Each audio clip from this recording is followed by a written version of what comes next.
Sonic the Hedgehog. Whether you know him as the successful movie icon, gaming legend, or the spawn of Satan, you will get sent to a fiery inferno if you even attempt to mention the creature's name. You definitely know him. But what do you know him for? Well, first of all, speed. Brother runs fast. Second is his blueness. I mean, what other character beats how blue we all were on the 7th of November 2017? And third, they're just good, great, outstanding game quality. Now, where in all of that did I mention online play? Online gaming, the only medium where you can hate the game, the player, and yourself. Sonic isn't necessarily known for online gaming. I mean, he's had a few attempts, but they weren't, what online play did he even have? Well, there's Sonic Rumble. Forces? Didn't we already mention Forces? It's a different one.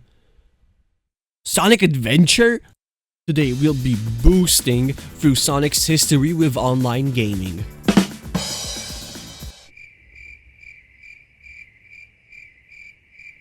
It all starts back in 1998. The gaming world was doing very good.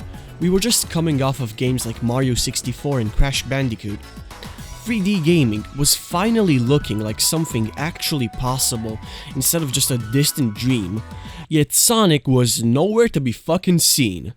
Gaming was actively being revolutionized, yet the blue blur just having broken into the market, still making 2D games and fucking cartoon shows, with no 3D in sight.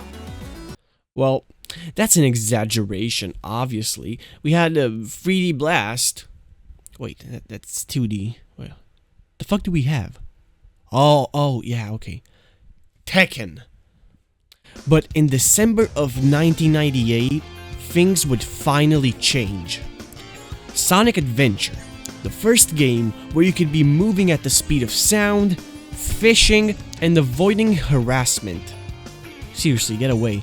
Despite the game currently being heavily judged by people that frankly have nothing better to do, on launch it was actually received pretty well. People really admired the story and ambition of the multiple stories. Of course, now that mechanic is severely dated and strikes fear in every Sonic fan as soon as they finish the Sonic story of the game, but back then it was some crazy stuff. Its online integration mostly came in the form of downloadable DLC, which added challenges, decorations, and even contests where you can win actual prizes in the game. These features, albeit primitive, really showed the potential of the internet when it came to gaming, and I feel that is very interesting. Now, Sonic Adventure 2 is a similar case, but you can do stuff that to me seems a bit more interesting, like buying food from a black market for your children and putting Rouge in this costume. If that is not a reason to connect to the internet back in 2001, then I do not know what is. Next on the list is Sonic the Hedgehog, the 2006 version. From my knowledge, this game just had DLC levels, which are mainly just harder versions of the base game levels. Why release DLC levels instead of fixing the game? The fuck do I know? Also, I definitely didn't steal that question from SF Productions. Please collab.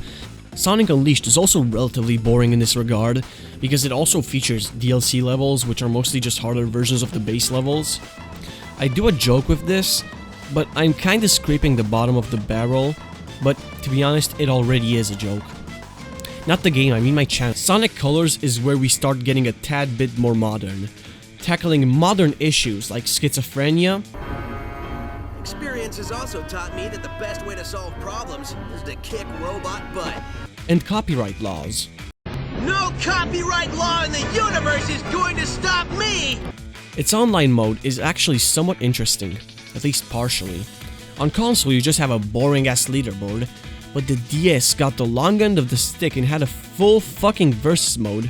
Props to Dimps for this. No props for the bottomless holes. I'm taking away the props. No props for you. Sonic Generations is also the exact same as Colors, but on the 3DS instead of the DS. Huge change. Also, the handheld version this time was ass. Now, Sonic Lost World. I was torn on whether I wanted to include this It has what? Yeah, so Sonic Lost World apparently has multiplayer battles. The battle consists of racing, which is ironic because Sonic is a fucking snail in this game. Next up, Sonic Forces, which is ironically very interesting. You can have your OC, like my volunteer here. I named him Splargafargan. Don't steal. And you can sell them to Sega, and they will give them to whatever person needs their help. Don't worry, Splargafargan, I'd never do that to you. Sonic Frontiers has leaderboards. You think I was done? Hell no. The game has updates adding a birthday event to the game, extra updates, what the fuck, costumes, extra modes, and a whole new campaign with multiple characters. Genuinely, the hype of a whole new game in an old game. Too bad release Final Horizons finally convinced me to take it easy, like covering a fucking pill and cheese for my dog. Superstars is also an interesting case because it has online multiplayer along with the time trial leaderboards. The online multiplayer is like 2D Fall Guys with some PvP elements. Too fucking bad you can't find a lobby with actual people. Like, am I playing Fortnite on a new account or fucking mini Sonic saves the day? Last one. Soniko Generations. This one I stole from Dolphin's deck, heh. Which has time trials and one extra level. The level is full of hype moments and aura, so take all my fucking money. Thanks for watching this video. If you have any suggestions for games I might have missed, let me know. I purposefully avoided spin-offs because I would have spent forever making this. But if y'all want, I could make a part 2 of shit I've missed. Until next one. What the fuck? Until the next one. Which would be in approximately 25 years. Toodaloo.